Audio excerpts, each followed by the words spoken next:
everyone, and welcome to the show. I'm your host, Jason Nadek. Thanks for tuning in to our first Inside Education Options Education Month event of the month for here at TD Direct Investing. We're dedicating the entire month of May to helping you level up your options knowledge. We have a fantastic conversation coming up with 3 option traders who've seen their fair share of ups and downs over the years. They have each have in their own unique approach to trading options, and they're going to share with us how they're dealing with uncertain market conditions so far in 2023. But before we dive into that, we have just a few quick housekeeping items for everybody out there in the audience. First of all, once again, another big welcome to you all to our Options Education Month, the big tentpole event that we put on each and every year here at TD Direct Investing, and this year is no different. If you'd like to learn more about some other events, as for whether or not we're talking about master classes or other webinars we're presenting, please go to the website www.td.com/OEM. That's OEM for Options Education Month. All right, let's welcome our guest speakers. So first of all, joining us here is Cody Yeh. He's the founder of Say YEH to F.I.R.E. We also have Zac Hartley, founder of Hartley Trading. And also we have Bassem Zahili, founder of Canadian Finance. He's a founder of Canadian Finance Pro on YouTube. All right, gentlemen, thank you so much for joining me here tonight. Yeah, thanks for having us. Thanks for having me. It's my pleasure entirely. Now, before we dive into our conversation, let's get to know each of you a little bit. Cody, first of all, you've reached financial independence before your 30th birthday. How did investing and trading help you accomplish this? Just in case people wonder, I still work hard. Okay, reaching financial freedom doesn't mean I do nothing. I should get a lot busier. Just that I do have the option, no pun intended. So I actually came to Canada at the age of 18. Right now I'm 32. I came with a student visa. I chose engineer, study at University of Toronto. I chose engineer not because I like engineer. I want to be a race car driver, but engineer was the closest and the fastest I can get to a stable income as an immigrant. And I tend to think I'm good at math. I work a lot of overtime after graduation, buy real estate, day trading, selling put options and all that. And, you know, I was making over the low six figure at the age of 29, but I quit because I don't think that's using the full of my potential. And thankfully, all the real estate stock option has been replacing my income. So luckily, I can move on to bigger things and better things and help more people. It's a very eclectic background, but just to reiterate, you're still working really hard to continue that financial independence. So good to hear. I quit one job, I find 4. How's that? Here you go. It's exponential in that regard. Well done. All right, and Zac, over to you. Interesting fact here is that you successfully pitched a business on the hit show Dragon's Den. What was that experience like? Oh, it was amazing. It was a lot of fun. It was a great experience to get in there and pitch to the Dragons, where our pitch actually ended up going about 55 minutes and it got cut down to 5 or 6 minutes. And so it was an eye-opening experience. We were able to land a deal on the show. I was able to do well with that business. And now I get to manage my own portfolio. So things have worked out well. All right, one successful event hopefully turns into another. Do you get recognized on the street from that quick stint on TV? Not so much from like the Dragon's Den episode. I've been stopped twice now from my YouTube channel though. So that's been a really cool experience. All right, there you go. You're making an impact. Nice to hear. And Bassem, you're juggling careers as an accountant, a real estate agent, and an options trader, as well as a content creator on YouTube, a bit of a jack of all trades. How do you make time for all of that? To be honest, like a lot of them don't feel like jobs. My accounting is my 9 to 5. I became a realtor for fun. I wanted to buy my own properties, and then all my colleagues and friends saw I had like a successful rental going, and they wanted to use me as a realtor. It wasn't my intention to have it as a side job. I kind of got it as a hobby, but it's been picking up. And to be honest, like I'm trading anyways. Ever since I've been able to work from home, I've been able to film my trades and run the YouTube channel kind of part-time. So, you know, I feel like I'm one of the few people where the pandemic kind of helped out. The working from home really helped me be able to push and publish more YouTube content. So it's all in a day's work. Well, that's all very fascinating stuff, and it's interesting to hear when you find your own kind of passions. It makes working and kind of dedicating that time even just the more easier. So well done, everybody. All right, now let's turn our attention to today's topic. Now, just a quick word for our audience before we begin. We're discussing Cody, Zac, and Bassem's personal approaches to trading options. But of course, every trader has their own unique goals and a set of circumstances that they'll need to consider. So take our conversation as food for thought rather than financial advice that may broadly apply to everyone. With that being said, let's get started. So first question, you each have a unique approach to trading options. So can you unpack your trading style for us? Bassem, let's kick this off with you. I don't have one specific style. I'll say I'm an option seller. I'm not good at buying options. I ended up watching, I think 12 years ago, one of the first Tasty Trade videos and following their 45-day to expiration strategy and kind of modifying it to my own. I used to sell, again, I think I mentioned, I don't have one set strategy. I used to sell cash secured puts until the market tanked, and I had to kind of adjust to what the market's been doing. Ever since 2022, when everything started going down, I used to sell strangles, but then kind of the roller coaster that the market's been doing, I moved from strangles to maybe spreads just to limit my risk. So I went from undefined to defined risk. Pretty much an option seller that tries to find new strategies and new ways to make money as the market changes. Interesting approach. And just a quick note for our audience, if you want to hear more about Bassem's approach to trading options and some of the key lessons he's learned, check out a previous appearance he made on a show. It's called Lessons I Learned in My First Year Trading Options, and it's available in the Learning Center in Webroker, as well as on TD's YouTube channel. All right, great. And Cody, you've described yourself as, well, relatively risk averse. So how would you describe your style of options trading? So again, I'm kind of like Bassem. I started with day trading and selling put options on individual stocks, covered calls, and eventually evolve into our said and done strategy, sometimes out of necessities. And so far, after the crash of December 2021, our said and done has been working really well because we're generally neutral. We tend to keep that going, and so far it's going really well. If it's not broken, we're not breaking it. And we're doing credit spreads. A lot of time we're neutral, like I said, bear put spreads, bear call spreads. Sometimes we have both. Sometimes we have more on one side, but generally we're neutral. And we're selling options on S&P 500 future index. We try to limit the case of picking stocks because what I found from myself, a lot of my students, a lot of time we pick 10 stocks, 9 goes up, 1 goes down. That one goes down hurts. So we try to eliminate that.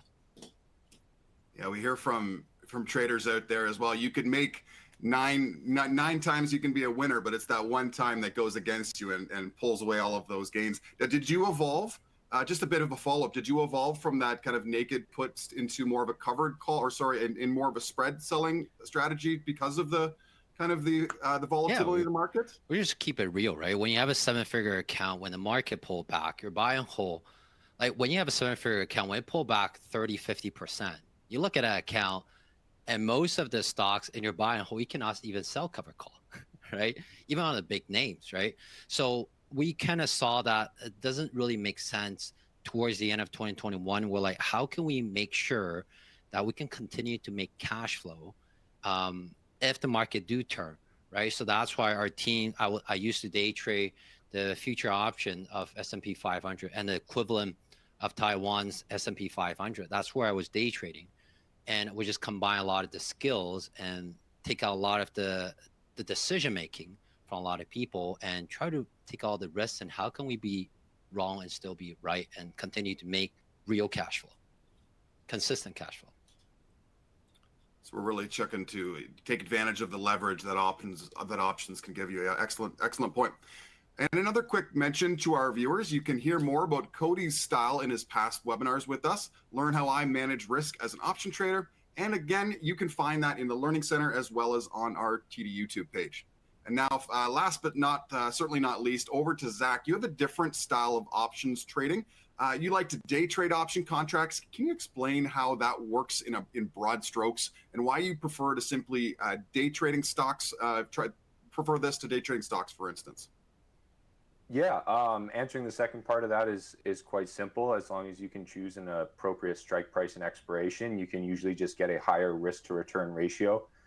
trading options as opposed to stocks. And so how I do it is, if I am planning to trade usually a stock, I try to stick with the same stocks most of the time. For me, my interests are in big tech. So Apple, Amazon, Google, Tesla, Shopify are sort of the names that I like to trade.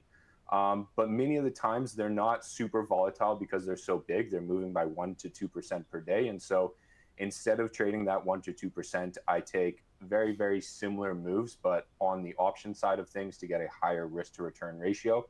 And most of my trades are usually considered scalp trades. So they're usually between that 2 to 20 minute time period, usually pretty short. And I'm looking for breakouts or breakdowns of key levels. And what's the benefit of identifying a small list of stocks to trade as opposed to, a one the length of your arm?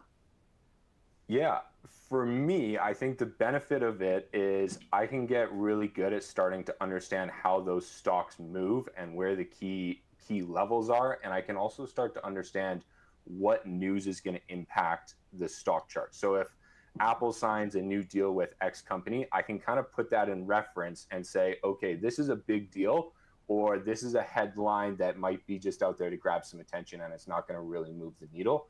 And so if you can stick with a couple of stocks that you know and understand and are genuinely interested in, it helps you get a better sense of what is going to move those stocks as well as how they move over time. And so for me, that is usually just kind of my home base. I'll experiment a little bit outside of that, but that's where I find myself going back to most of the time. So it's really all about familiarity and getting to understand the natural ebbs and flows of those companies. All right. Totally. Now, one thing you all have in common is your focus on generating income from options trading. Bassem, why do you find this is so appealing compared to other ways you can potentially earn income from investing? Oh man, I wish I had a better answer to this. Other than, I don't know, I really enjoy it. I've been able to find like a slow and kind of, I feel what I feel is a relatively safe way of generating income. Let's say, for example, if you want to own a stock but you don't like the price it's at right now, I think like we mentioned earlier, you can sell a cash secured put. You could sell something 5% out of the money. You could potentially earn it at a discount.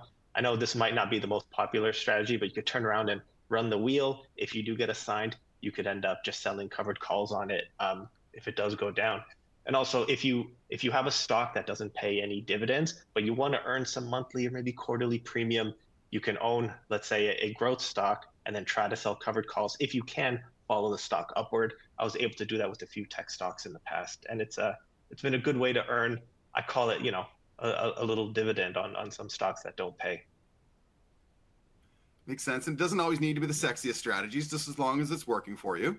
And for those out in the audience, the wheel strategy that Bassem's referring to is the kind of practice of selling calls or selling puts rather. And then, if and when you do get assigned on those calls, you now are in possession of shares, and then selling covered calls on those to earn back extra income and offsetting the cost of purchasing it, and hopefully making profit on the trade as we go. So interesting approach. Now, over to you, Cody. What's your process for researching and placing an option trade when we're dealing with uncertain times in the market? I will say that I do the most. But I do the least. I started one-person army, one-person team, but now I do have armies of researchers and coaches who I personally train. Some of them are better than me in drawing charts and all that. They all have different pros and cons. So they collect all the news. They're kind of like all the analysts, but I make the final call. Sometimes the direction could be totally opposite of what they think it might go. Sometimes I'm right, sometimes they're right.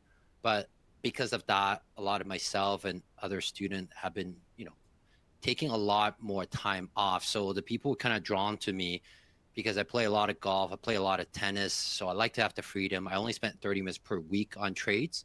So I tend to attract the people that just like to be a bit lazier and more conservative. Not that we don't make good returns. And because of that, I really take away, I look at that, I look at our strategy and where do we spend most of our time picking stocks? Where do we spend most of our time reading news? How can we eliminate those, right? That's why we use the S&P 500 future index, because there's already the best 500 get rebalanced every year, tend to go up 8 to 10%. Okay, we can play around that. There's anomaly, but we take away a lot of other anomalies besides that. So I think you probably hit on a good point. We all don't want to be sitting around our computers all the time. Maybe we want to go out play some golf. Maybe we want to go out to dinner. So how do you have rules in place to help you exit trades maybe when they're not going in your favor to help minimize your risk? Yes, definitely. Our strategy is called set and done, not set and forget. Um, so we have to constantly remind myself, my coaches, my students, that whenever we enter a trade, we turn around and when hit the close position, we set in a bracket order, as in how do we take profit, how do we take losses, and we stick to it. So in case I'm in a jungle for 2 weeks, I don't have internet, it still will execute according. And someone might ask, what if there's a slippage? And that's why we focus on one of the most liquidly traded asset in the world, which is the future options, the S&P future options. And that's really, we're looking at taking away all the risks and making boring money and consistent money. And now, Zac, your option trades are very involved since you're buying and selling them over very short windows of time. So what are some of the key elements of your trading plan? Yeah, so for me, it's pretty simple. I try to take the same options trade that I would take on the stock chart. I'm just executing the trade on the options chart. So first of all, I want to trade in the direction of the market. I want to understand what is actually happening in the market. And then when I enter a trade, it has to have a risk to return ratio of at least 2 to 1. So if my stop loss is $5 below my entry, I want my take profit to be at least $10 above the entry. Like that's the ratio and the entry and the exits that I would be looking for on the stock chart. And then I just execute the trade on the options chart because of the basically higher risk to return ratios there. But all of my entries, exits, and analysis is totally based off the stock chart. Is there a kind of a standard days to expiration that you like to trade in, or does that really depend on the situation? It depends a little bit on the situation and primarily the price of the underlying security. For me, I try to, especially if I'm day trading, I try to be in that sort of 3 to 5 business days out of expiration is ideal. And then if not, I'll go longer than that.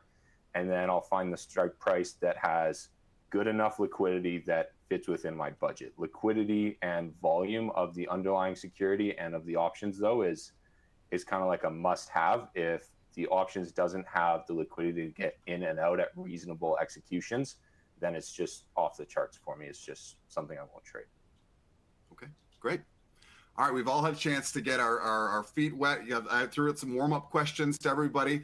Now we're going to take an opportunity to really get the audience involved here. So everyone should see up on your screen now. We've got a poll of questions. We'd love to hear from everyone out there in the audience. If you've got a specific one that really speaks to you, go ahead and action that poll. And then once again, we also do have our Q&A box that's available for everyone to fill in. Please go ahead and put in your own very specific questions in that, and we'll make sure we get these guys to weigh in on that as we proceed. But our first question is going to come to us from Cheng Chung. This is going to be for Zac here. Can you comment on the possibility and potential to use AI or artificial intelligence to automate at least a good part or some part of your, if you've got more of a passive option trading strategy? Yeah, I think you definitely can. I'm not even sure if you need AI to do it. I think there's a bunch of algorithms that are kind of out there and that you can play with and that you can even program yourself in order to execute those trades for you. If you live in Canada, it becomes a little bit more difficult because a lot of the platforms just won't allow it. But yes, there's huge potential there. I think if a really smart person that understood algorithms could apply AI to it, I think there's an opportunity to make a lot of money. As far as it goes for retail investors, I am not aware of any great opportunities to apply AI into your options trading, but I'm sure we're not far out if it's not available yet, and I just don't know about it. All right, maybe I'll throw it out to either Cody or Bassem. Is AI a part of your kind of daily trading routine? I know Chat GPT is a hot button topic out there in the world. Maybe Cody, I'll throw it to you. Do you have anything that kind of works for you in that space? I asked Chat GPT what is set and done strategy, and Chat GPT doesn't really know. I asked ChatGPT, Still who's learning. Cody Yeh, kind of explain that, but that's as far as I've gone for the fun of ChatGPT. I do, and just I know personally that in the past, out of the 10 traders for a big banks, for example, TD and all the other prop firms, out of 10 traders, 9 of them are real people. One is algo or AI, but now a lot of the mundane tasks has been automated. Now it's really down to the human to make the decision, to click that button, to say yes or no, to have the final say. But a lot of other tasks has been optimized. And I do know other tools that you can use, like Zac said. But a lot of time we're in Canada, a lot of those are limited, right? Those plugins are limited. So you can be as hands-off as possible. If you guys know more stuff, let me know. I want to be set and done, or don't even need to set it, but done. Like, let me know. I think that's a nice attitude to have. It's you're constantly learning, right? You're looking to evolve, and yeah, so interesting approaches there.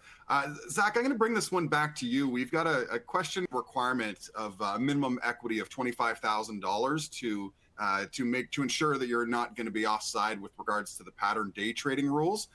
Is there such an issue here in the Canadian marketplace?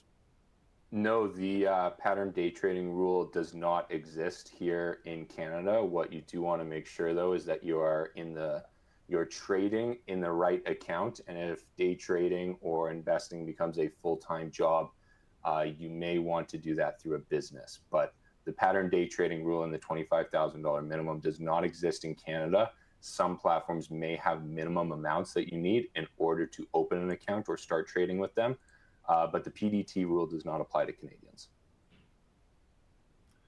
Excellent. And you actually bring up a good point. And I was actually lucky enough to be part of another one of these webinars previously about all around options and taxation. And that would be a recommendation for everybody out there in the audience to go look at that in our Learning Center and just filter the topics by options. And you'll be able to see that there to help kind of inform those decisions as well. All right. Next question. This one is coming to us from Alice. Bassem, let's have you weigh in on this. What was your most successful options trade, and what do you think helped it work out so well for you?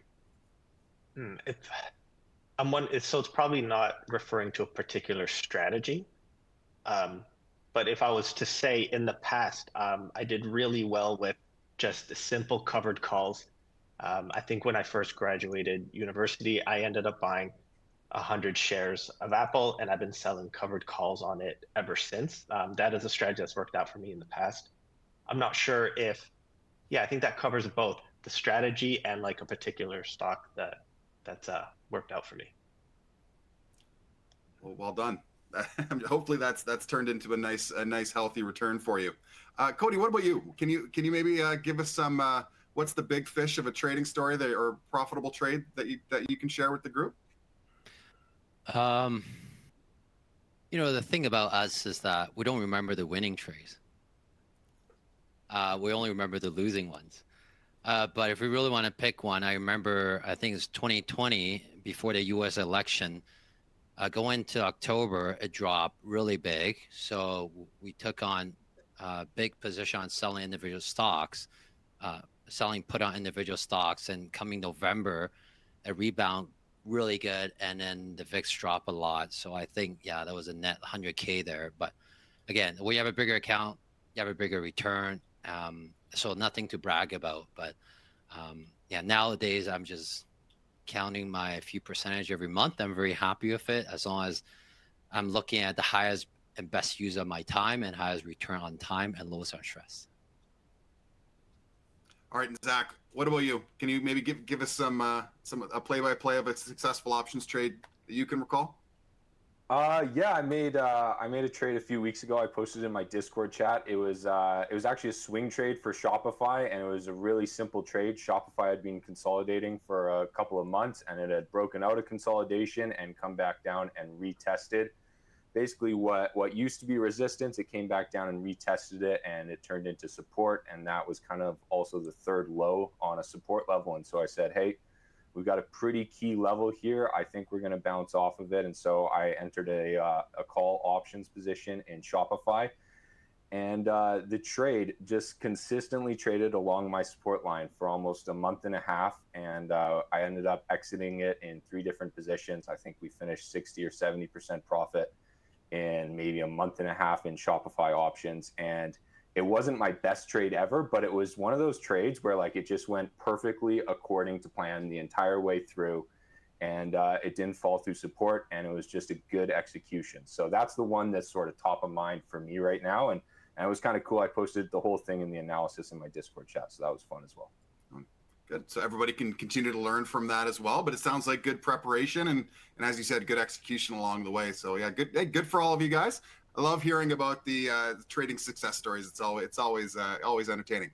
All right, so we do have some results in from the audience with regards to the poll. So let's start by picking off a couple of the heavy hitters here. So the first one that got the most, over half of the audience wants to know, what do you think is the biggest mistake option traders tend to make when uncertainty is high in the market? And Cody, maybe we'll have you take the first pass at that one. I wouldn't say the biggest mistake, but that's just the most probable.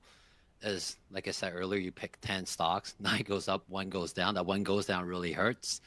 And depending on how you portfolio size it, that could apply to 10 trades, 9 trades goes your way, 1 trade doesn't.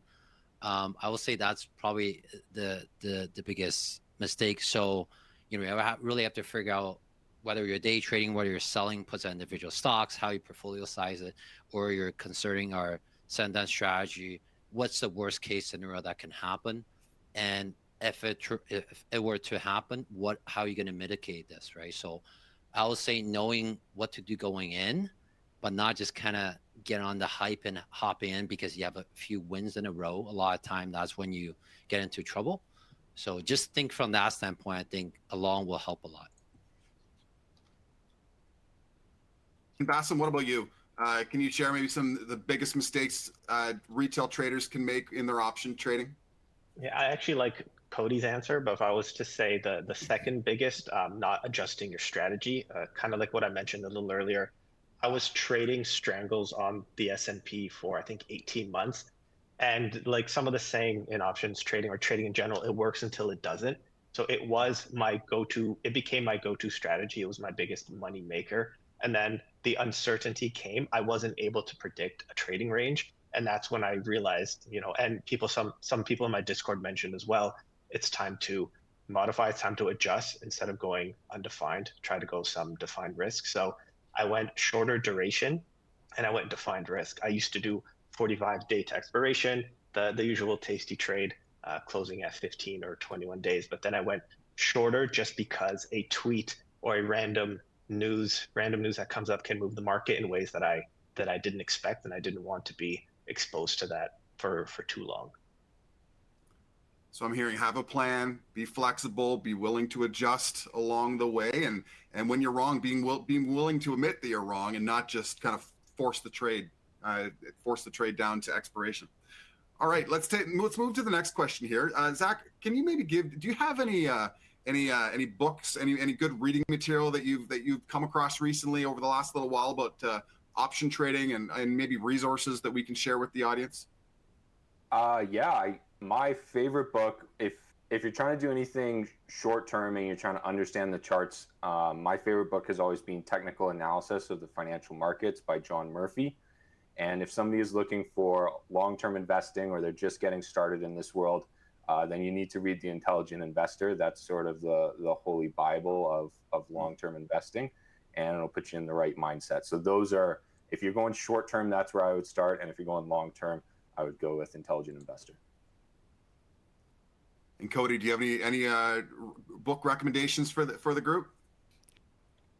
I would say if you want the entertainment and education, the edutainment, then just watch YouTube. But if you're getting serious, you really want to know how options work, because I'm an engineer, I dumb everything down. Doesn't mean the back end is very easy. If you're someone who really like it, want to go to sleep on it, option, volatility, and pricing, that's like a dictionary book. But if you can finish that book and make sense of it, you are golden, or at least you kind of know what option is at that point. It explains everything in details, all the charts, and yeah, That doesn't sound like that's going to be light reading just before bed, No, not at all. Nonetheless, it's going to be important to grasp all of those concepts. That's for sure. Correct. All right. Now, investors who are experienced with bullish market conditions over the last number of years, but then things have taken a bearish turn starting in 2022, and that's continued kind of well here into 2023. How did you find the dynamics in the option market changed as a result? And Bassem, maybe I'll give that one to you. The dynamics in the markets option in the options market. What I liked is the volatility increasing. So I feel like the most dangerous time for options traders when the VIX is low, like the volatility index. There's not as much premium to be had. You have to go closer to the money to make a decent amount of premium. At least that's what I found. So when the VIX does increase, it allows us to go a little further out of the money to be able to make probably the same amount. What I found is the try not to get too greedy. Even though the VIX increases, we can make more money selling those 45-day to expiration strangles. You kind of have to still be safe, or at least play to what your rules are. So I try to aim for 1.5%, maybe 2% per month. It might be a little risky. It might not be as high as I think what Zac earned. I think he said 70% on that Shopify trade, but I do the slow and steady, maybe 1.5 to 2% per month. And we know the VIX is sometimes called the fear index, and when we're dealing with our money, sometimes that can be quite emotional in itself. How do you deal with your emotions, Bassem, when we're dealing with changing market conditions, especially as option trades that once maybe worked are no longer working as expected? It was pretty frustrating. So I started trading after the last recession. So like I started trading in 2010. For 10 years, I thought I was a genius. Everything I did was right. Like, I was doing covered calls. My stocks would increase. I was kind of double dipping in the income, even if they paid some dividends. So what I liked is having a support team around me. I had a group of 5 or 6 more experienced traders that kind of told me when the market was going down, you have to cut your losses and run. So it was hard to see 10% of my portfolio get wiped out during the March 2020 crash, but you kind of have to take the wins with the losses. Like I was doing well for 10 years and I had a hard few months, but I went back to the well. I lost 10% and I slowly started building back up after. So try to have a support team around you to talk you through some of the tough parts. So don't be afraid to ask questions, stay invested, stick to your plan. Types are some of the highlights of kind of what's worked for you. Mm-hmm. All right, great. Now, Cody, you've touched on this already, but you've previously traded options on individual stocks. You've now recently moved into trading options on the SPX, as well as other indexes as market conditions have continued to change. Can you maybe highlight for the audience how this works in broad strokes and kind of maybe why you made that transition to indexes? Yeah, again, first of all, there's no perfect strategy. Nothing wrong with day trading, nothing wrong with swing trading, anything like that. If you like it, it's all about how much time and stress you can take. It's just that for me, I realized early on that even as an engineer, we're very disciplined and it's already tough for us. So if I start taking on students, I want more people to be successful, but not only a handful of people make a lot of money, right? That was my decision early on to make. Now for our strategy where we switch from individual stocks to indexes, again, it's always taking away the risk of letting anyone pick stocks, but focus on what already works, the most liquid ticker. And also historically, we know it kind of goes up 8 to 10% for the last 30 years. And, we're always neutral. We could be slightly bullish, slightly bearish, but we're always selling option. We're always collecting the theta, always collecting the premium, just like an insurance company. And that's what we like. We like to let the patients work for us. I'm 32. I might look really young, but I tend to think a lot more mature than my actual age. So I found that's where most successful people have. We're always looking at what could potentially blow up my account, what could potentially happen. That's why we always look at COVID and the last COVID, and we have our team back testing things. If this happened, what are we going to do? Right? Because we really don't know, and we're always preparing for that. So we're being really pragmatic, even though we had a great run for the last, since our account go public, 7 months since September. We're hitting 3% per month. Again, disclaimer all over, just my own account. But we don't expect that to keep running. But if it does, it does, right? So always being pragmatic at it. So we're hoping for the best, but we're planning, for the worst. And what are some of those tactics you use to help limit risk that you're taking on during uncertain times? For example, if the VIX is low, like for example, I'm just looking at the chart right now, and VIX is at what 18.32, and it's almost like a 2-year low, 1-year low for sure. And during 2021, the lowest was 15. Before that, before COVID, it was 12, right? So the lower the VIX go, the less likely I want to make a bigger trade. So I might make less money during this period of time, right? So I'd rather take on smaller position, more conservative position. But if something do happen, the VIX do jump, I do have a lot of dry powder to make something happen, right? So it's not like, hey, I'm stick to making a certain percentage per month. I don't force trades. I let the market tell me what to do and what's the probability. And and personally, I think the market for the next 1 to 3 years is going to be volatile, flat. It's not going to be up or down, but it's just going to be range bound, in my opinion. So that's why I'm really positive about our set and done strategy. So yeah, sorry for the shameless plug, but I just thought it worked really well and wish more people would learn about it. No need to apologize at all. All right, word to the audience as well. You'll notice up on your screen we have a second poll with some very interesting questions as well. We'd love to hear and see from you guys which one of those questions you'd like us to tackle next. All right, but let's speaking of risk, let's stay on this theme here. There can be a lot more volatility in the market these days, which can have a big impact on the pricing of option contracts. How has this influenced your approach to day trading options, Zach? For me, the volatility has made me wait a little bit longer for technical confirmation before I enter a stock. So that has been sort of a learning lesson for me, is give it a little bit more patience. Maybe you don't get in at the perfect level, but you get a little bit better quality of an entry and more confirmation of that entry. So that's been the first thing. And then tightening the stop loss. I am getting out of losing positions much, much faster than I was a year or two ago.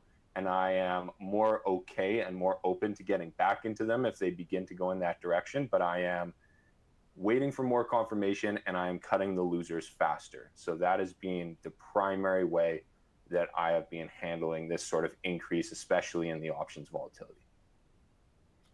All right, you mentioned kind of getting confirmation across different indicators. Let's unpack that a little bit. So we're trading options. We've already heard that you're holding on to these contracts for maybe just minutes in some cases, but you say that it's still important to understand the big picture. So what are some of those indicators that you like to use to get a handle on which way the stock is trading? Yeah, so the first thing is just kind of market direction. So understanding, is the VIX going up or down, and then what direction are the NASDAQ, the S&P 500, and the Dow Jones trading in?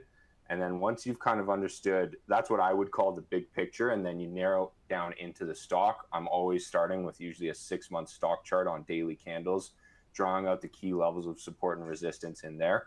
On my stock chart itself, I usually have 2 moving averages and a MACD and an RSI, but the primary driver of decisions, the primary motivation, is the price action. In other words, what is the actual stock price doing relative to where it was a few periods ago and where the key levels of support and resistance are? I'm not buying in on a crossover of a MACD or an RSI breakout or anything like that. I'm making all of my decisions primarily based on what is actually happening with the price action. Where is it relative to the key levels that I have identified when looking at the bigger picture? And then I'm using those smaller indicators as maybe a final confirmation of what I plan to do. We've heard VIX thrown out a few times here already. Now, Zach, can you maybe just enlighten the audience? What's the correlation of the movement between the VIX and the S&P 500? Yeah, just in general, if the VIX is going up pretty quickly, the S&P is probably going down pretty quickly. And the first thing you should do is just try and understand why. What has caused this bump in volatility or turmoil in the market? And then you need to analyze that and understand how it affects whatever you're planning to trade. Now, some of our viewers might not be entirely familiar with technical indicators and studies, and of course, there's lots to learn. So make sure you check out some of our video courses, Active Trading, Intro to Technical Analysis, which is available in the Learning Center, as well as our TD YouTube channel, which we've mentioned as well. All right, so we've got some great responses from the audience with regards to the poll. So let's jump and see what popped up first in terms of popularity. All right, so we've got the big hitter here in terms of this list was over half the participants voting this to the top of the list is what are some of the qualities you'd like to see in a stock before you would consider trading options on it. So Bassem, why don't we have you take a crack at that one? A lot of the time it varies, but I'm looking for some volatility. I'm looking to see even if I understand or believe in the company. Like sometimes if I'm selling a cash secured put, the rule is don't sell puts on something you wouldn't want to own in the first place. Don't trade options on something you wouldn't want to own. So let's say if it's a tech company, do I even know what they're doing? Is it a hype stock? Is it a meme stock? Another one, so let's say I do believe and I want to own the company. Am I able to make my goal of 1.5% to 2% per month? Sometimes it's a relatively safe, slow-moving company, and if the implied volatility is 11 or 12%, I'm not going to make enough. While I would like to own it, but I have better capital allocation in other places. So it is a mix of certain things. And sometimes, let's say if I'm trading, is earnings coming up? Do I have an earnings opinion? Has my Discord server done the research and they think a breakout is coming? And then my personal opinion, where I think it's going to go. Do I think this? I don't want to put anyone on the spot. If I think this television company shouldn't be worth $500 billion, I might be shorting it or writing credit spreads against it. So it's hard to answer because it's different for almost every stock, and it depends on what the market is doing. Sounds like you've got a good mix of both fundamental and technical analysis. They're not kind of exclusive lanes of thought. They can kind of be mutually beneficial. Yep. All right, great. And Cody, what about you? What are some of the qualities? I know we've talked about your focus on indexes, but if we're thinking about stocks or maybe even ETFs, what are some of the qualities that you're looking for in those before we trade options on them? I have so many answers came to my mind. Let's say if you're starting out, I would tell my students is that, you know what, look at the smartest investor in the world right now, right? Name a few, Warren Buffett and all that. Look at where they put most of their money. They don't bet big without strong conviction. So if you're new, don't think you're a genius that you found some stocks, you found it rock and turn and all that. Most of the time it would be wrong. So if you're new, stick with that and just pick from their top 10 holdings and then do further research on that, or go on the S&P 500, look at the top 10 holdings there and start there if you really want to pick stocks. Now, if you're more experienced, then you do more research and all that, then I would say if you have any competitive advantage, not insider trading, but if you do know certain companies better or certain industry better, it's just like what Zac said, right? He tends to stick with one stock or one industry and keep trading that. If you tend to work in a certain industry or have a strong research in that industry, you have a lot of edge on that. Then maybe, you can lean more in that industry and the entire seasonality of the stock, right? When to tend to go up, when to tend to go down. Sometimes it doesn't make sense, but it's things that you don't see. And the results proven to be that way, then you might have an edge on other people, right? So that's what I say you could do. All right, thanks for that. All right, let's move to the next question here. Now, this one's a little bit around kind of after hours trading, and now we understand that options are only trading during the regular session, but that doesn't mean that the risk is removed, even though we don't have capability to trade them. So, Zac, how do you best kind of mitigate that risk during kind of market volatility, especially when we've got like events from companies that are happening after hours? How do we manage that risk from an options perspective? Yeah, my answer to that would be anytime you've got earnings coming out on a company, obviously it's going to be before or after the market, you're going to have volatility. Like it is going to happen, and it's kind of tough to avoid, especially in the current market conditions. So I would say, why try to avoid it? Why not use it to your advantage? Maybe take like a straddle trade so that if it gaps up or gaps down massively, you can make money on either side of it. That's sort of how I would approach it. You know that earnings are coming out. Something is going to change. There's going to be an announcement. The management is going to come on and have a discussion. You know that the stock price is probably going to move. So my theory to that would be you should use that volatility to your advantage rather than trying to mitigate for it. All right, excellent point. And that's actually a nice segue to a upcoming webinar that we'll be presenting to everyone on Tuesday, May 30th. I'll be hosting a webinar all focused around trading options around market events with one of our really interesting guests, Ben Gossick from TD Asset Management. So I'd recommend everybody tuning us in for that. Once again, that'll be on the 30th of May. All right, so let's get back to some of our other questions here. And all right, so there are so many ways to trade options, and some approaches maybe better fits than others during times of high kind of volatility and even uncertainty. So Bassem, how is your approach to trading options and the specific types of trades you're doing changed throughout this year? Oh yeah, so I think I mentioned a little earlier, I was doing undefined risk trades. So I was selling a strangle, which is basically a cash secured put and a naked call.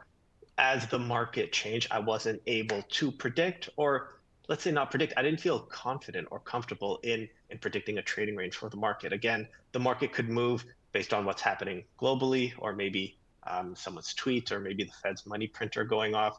So I went from undefined risk to defined risk trades. Sometimes I wasn't sure where earnings trades would go. So I'm not doing earnings trades as much because a company could beat, but then the market sentiment for some reason didn't like it and it would go down. So it's not entirely rational.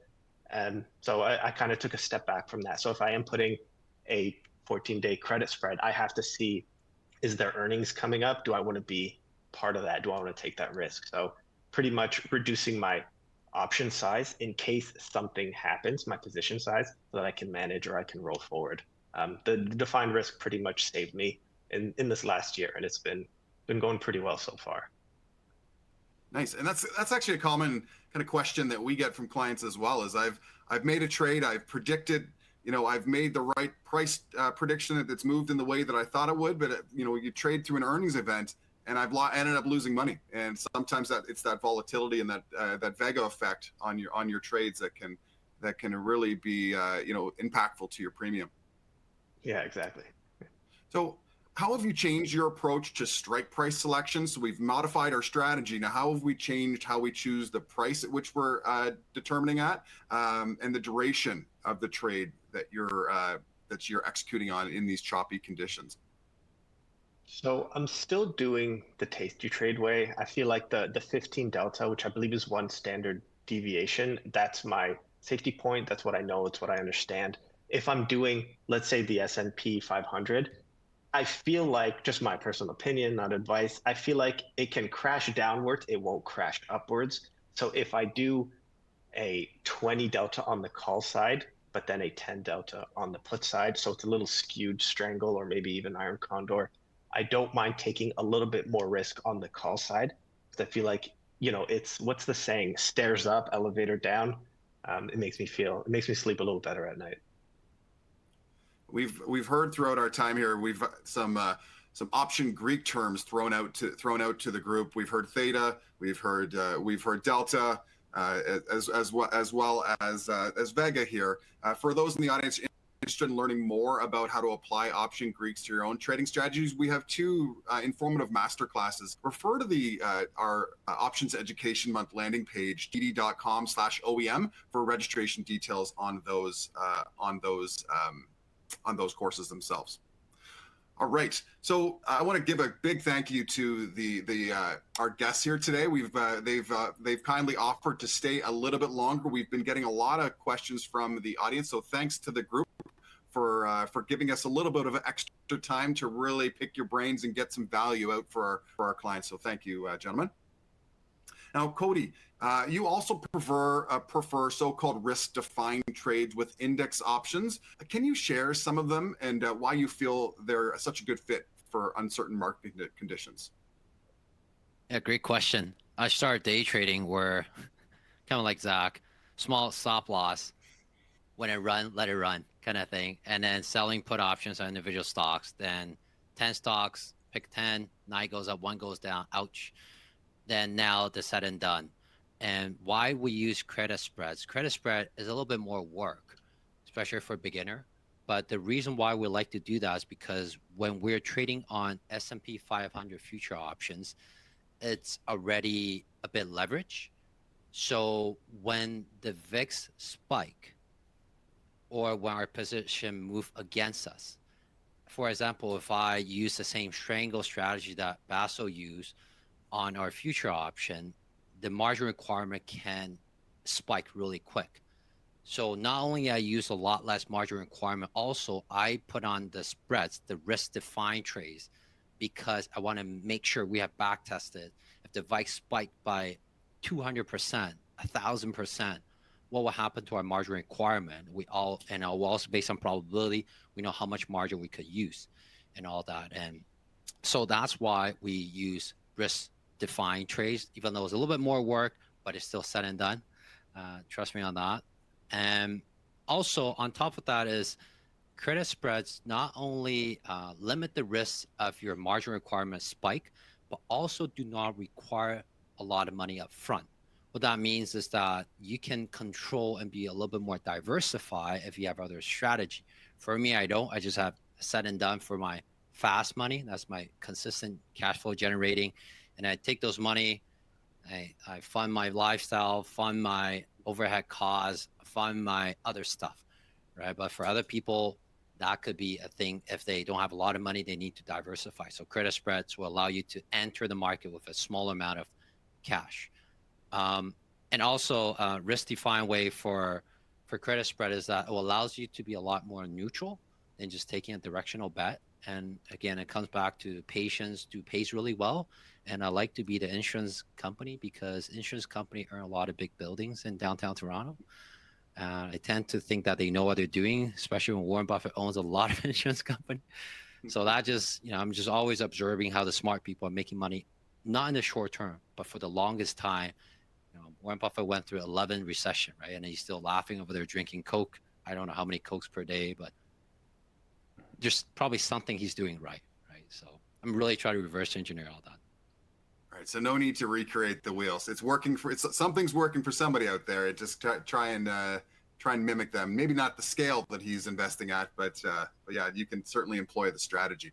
All right, so you mentioned a little bit more of a longer term view of the market. So you like to trade options that have maybe a little bit longer time to expiration in some of the trades that you're employing. Why would that be? Yeah, we tried the short term. I look at the Tasty trade, the 45-day enter, 21-day close thing. We settle somewhere above 45 days, somewhere between 30 to 60 days. The reason for that is because we want to be making money even when we're wrong. What that means is that when we go further out in expiration date, we get paid a lot more premium, a lot more theta. So even when we're wrong, it has a lot more days for it to kind of overcome itself. And also because when you have a smaller account, you think it doesn't affect you if you lose $1,000 and all that, 1%, 2%. But when you have a big account, that swing can cause a lot of trouble emotionally and make people do unwise things. So when we have a bigger account, a lot of our clients have a bigger account, then we really have to be careful on that and take that into consideration. All right, now just a heads up to our audience, Cody will actually be joining us for another session on May 16th, where he'll share even more of his best practices for trading options. And we also have webinars with other option traders who will share their unique styles and considerations later this month. So make sure to visit our webpage, www.td.com/OEM, to register and view those events. All right, now Zac, how large are the size of the trades you place, and has that changed at all given the extra market uncertainty we're experiencing in 23? I wouldn't say that it has changed because of the uncertainty that we are experiencing right now. My trades are so short that the large market uncertainty is less impactful on probably my trading than most people. The size of my trading has grown with the size of the portfolio, though, and so all of my trades that I enter are based on what is the maximum amount of money that I am willing to lose on a single position, and then where is my stop loss set, and then use those two numbers to figure out how many either contracts or shares that I'm going to purchase. And so the math and the mechanism that I use to calculate my position size has not changed at all. The position size then changes with the portfolio as it either grows or shrinks depending on how I'm doing. All right, and Zac, what are those rules that you were talking about that help you know when it's time to take profit, or maybe when it's time to cut your losses on a trade, especially now when we're dealing with some uncertainty?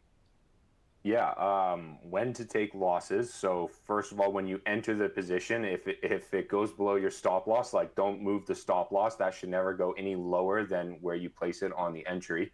And then what happens, and where a lot of new traders, for instance, they kind of miss this, is if you enter a position, let's say at $10, and your take profit is at $20, and the stock starts to move up, what happens is as that stock price moves up, your risk to reward changes. And so if your stop loss is still at $8, but now the stock price is at 15, well, you only have a $5 upside, but you have a $7 downside. And so you need to move that stop loss up and then reallocate basically that ratio so that you still have at least a minimum 2-to-1 ratio on the upside there. And so when it comes to exiting the positions, it comes down to, is your take profit set, or are you going to convert that take profit into a trailing stop loss?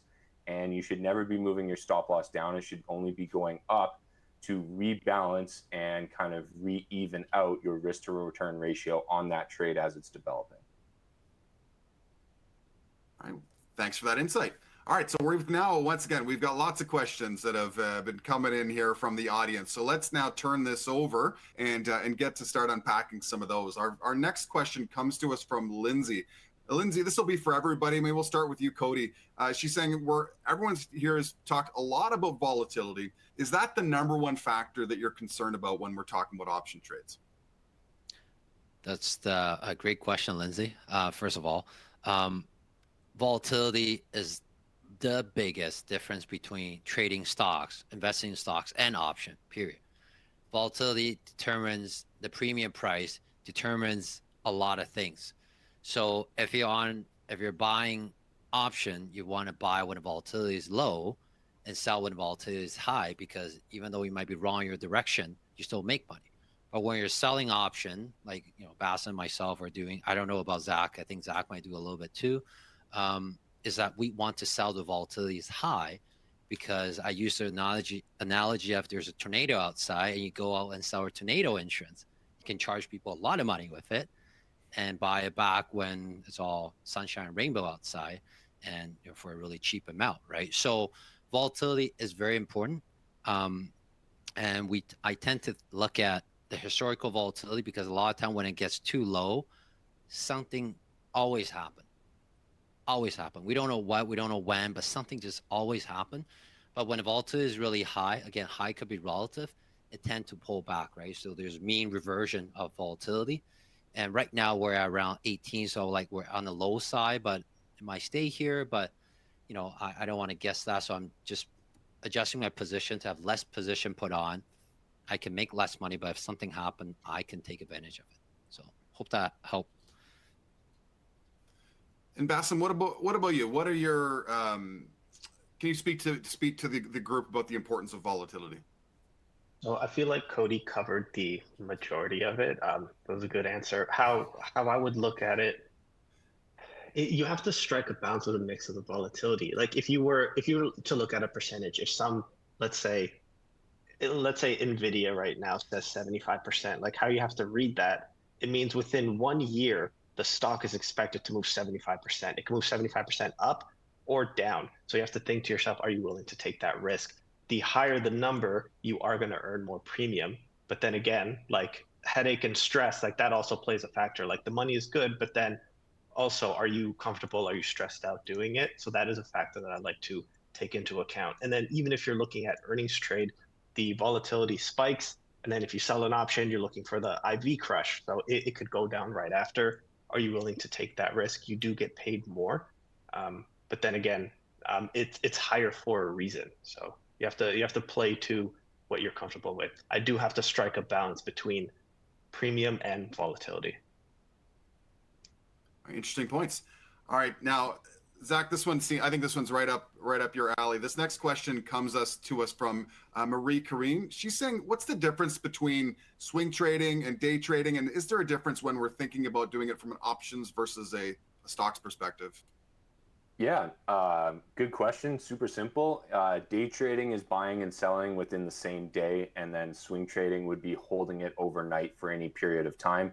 Long-term investing would be buying it without a plan to sell it at any point. When it comes to options trading, I would say that the same sort of time frames apply. If you want to swing trade, you're going to be holding these options overnight. You need to kind of be able to handle that risk and understand what comes with that, and also probably know what announcements are coming up, such as earnings. But when it comes to day trading, you're buying and selling within the same day. Usually when you're day trading options, you're usually holding for a short period of time, but it all depends on the personal trader. All right, great. Well said. All right, our next question comes to us from Joshua. It doesn't seem like Joshua has a lot of experience trading options, but he's heard of folks that are making some good money. So he's thinking about getting started. Now, Bassem, do you have any suggestions about what might be a good initial amount to start investing for Joshua? Because I'm an options seller, if I'm selling puts, you need at least enough money to buy 100 shares just to get assigned. And I wouldn't want something that's a penny stock. So I think my advice would be, let's say $5,000. So you have some ability to choose a $50 stock. If it goes down, if you get assigned, you have enough money to buy the 100 shares.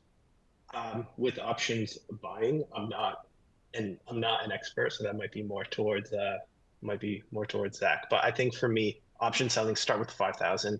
If you want to buy 100 shares of a stock, you could just dip your toes into the easy strategy, which is what I feel is just selling a covered call on it. If you currently have 100 shares of something, check to see if it has options. Not every stock has options available, and just maybe test the waters by selling a covered call. And Zach, do you have any perspective on this from an option holder's perspective? Yeah, we've got really lucky over the last few years with companies like Apple and Google and even Tesla going through share splits. Because when I first started out, buying options in Apple and Google was just so far out of my budget that it would never happen. But now with the rise of retail investors, all of these companies with high stock prices want to have low stock prices so that retail investors can get into it. And so it makes it a whole lot easier. So if you're maybe not looking for the yield and you want to do some active swing trading or day trading, I mean, most of these shares are under $200, so you got to be able to buy the premiums for that. But usually it's not much. I mean, you can probably get started for 2 or 3 grand, probably a lot less than if you needed to actually have the money to cover the position. So yeah, but at the end of the day, it all comes down to like, what are your goals? Are you trying to get into options to generate a yield on your portfolio? Are you trying to get into options to hedge your portfolio? Are you trying to get into options to increase the returns from your already existing active trading? I think that's where everything really starts, and then building a plan from there is probably the first step, and then how much money you need for that plan is probably third. And Cody, you used the term earlier in our time about wanting to keep some of your powder dry. How does that work? How would that kind of relate to a new option trader on a limited budget? Yeah, believe it or not, in the past, I have to turn down a lot of people, and a lot of people is like, Cody, I don't have money to own 100 shares of Apple. That's $30,000 USD, whatever. Now, they split and all that, and that's really why we look into credit spreads, why we develop set and done strategy, because there's certain vehicle that you could use. And, you know, for example, when we make a sudden down trade, we focus on 2 ticker. I'm not going to say what, but one is only you need 4,000. The other one needs 20,000. So you can kind of still make trades and make good returns, and doesn't have to pick stocks, right? But I think Joshua is at a position where, you know, how much money to start? I would just say start small and really try it out, because, you know, more likely than not, you're going to have a few wins, but you might have more losses coming. Just unfortunately, that's the game if you're trying to get into swing trading and day trading. Even if you're following someone really good, you think you can follow them down to the T, you just physically or mentally cannot. You will doubt them and you will make your own decision. When they say stop loss, you're not stopping, right? So yeah, just start small. I'll say start from there and keep learning. Okay, don't get discouraged. And Cody mentioned like a credit spread strategy. If you're interested in learning about those, we do have master classes focused on those specific trades. Come join us for those if that would be of interest to your own individual trading plan. All right, so this next question comes to us from Vernal. It's a nice kind of follow up to Josh's question. Now, do you recommend a fixed risk on each trade? And that's kind of even more important if we're trading on a budget. And how should you use stops? Do you recommend a trailing stop, or do we think this might be more beneficial for a fixed stop type of trade? Maybe Cody, we'll start with you on this one. Oh, okay. When I use day trade, I have tight stop loss, but when, like, I remember at that time my win rate was not substantial, 57%. You're like, Cody, so how do you make money? It's not about, like, we have constant stop loss, but when we make money, we have to hold our hands, tie our hands to our back, and make sure we let it run. So how do we do that? It's like what Zac said. So when it goes up, we adjust our trailing stop loss. So keep letting it run, but we make sure we capture the profit as it goes up. So when we have a good run, we make sure we capture it. So for the raining days, we have multiple stop loss. We can get grind down on those, and we still come up on top for that. So that will be kind of my take on it for, you know, setting, you know, reset stop, setting stop position for it. So kind of legging out of your trades to help kind of lock in gains, and then you're left with with more profit if it continues to go in the direction that you're hoping it to.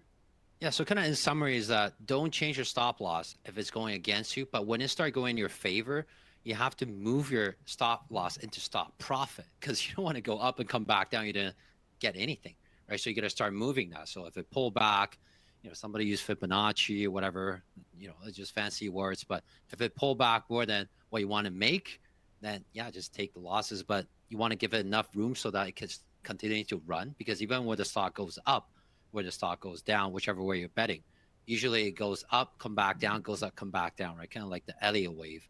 So it's not gonna, you're gonna have to be able to hold it when it pull back, but you have to set the point and make sure you capture enough profit, right? When you have a good run. All right, Zac, this one's for you. This one comes to us from Al. Al wants to know, for short-term option trading, what chart timeframes do you use, and maybe from your own experience, what's been successful? Yeah, assuming by short term he means day trading, I always start with the big picture and work my way down. So like I said, it's always 6 months, 1 day candles. And then by the time I've worked my way down, I'm looking at 1 minute candles. At usually maybe 24 hours back, I try to look at the post market and the pre-market for the day before, as well as the key levels from the day before. So assuming that's what he means by short term, like, you want to work your way down to the 1 minute candles and maybe have another chart open with the 5 minute candles or 15-minute candles. But your executions and your entry and exits are probably going to be based on the 1 minute candle. If you are swing trading though, and you are holding a position overnight, I do not think you should be zooming in that close. I think everything should be based off the daily candles. Okay, so don't lose sight of the big picture, but yeah, really understand how long, what your intention is to hold. Yeah, and I think the one thing where I've seen a lot of new traders mess up is they need to match the time frame to how they are trading it. So if you're a long-term investor that is planning to hold this stock for long-term, you should never be looking at the 1-minute candles. You should maybe be looking at the 6-month daily candles, but that's about it. If you're swing trading, then maybe you start to look at the 3-month chart and the 1-month chart. You zoom in a little bit, and then when you're a day trader, you need to zoom in all the way down to the 1-minute chart, but you need to match that time period to the style of trading that you're doing. Now, Bassem, you mentioned using a kind of a mix of fundamental and technical indicators. So I think this question from Dom really lines up well for you. He asks, what kind of technical indicators do you tend to use to analyze and evaluate volatility? Technical indicators for volatility. I'm just looking at, so technical, would that be charts, or am I looking at the IV rank or the percentage? I feel like it would be a bunch of things. If technical indicators means charting, I would just use just some short-term support. But then again, a lot of the times I'm doing 45-day to expiration. So I think like what Zach mentioned, it's not as important for me. But yeah, I'm hoping I'm answering that properly, because I'm not sure technical indicator would be used for volatility in what I do. Okay, well, don't kind of restrain yourself to just a chart then. What specific indicators are you looking at then to judge volatility?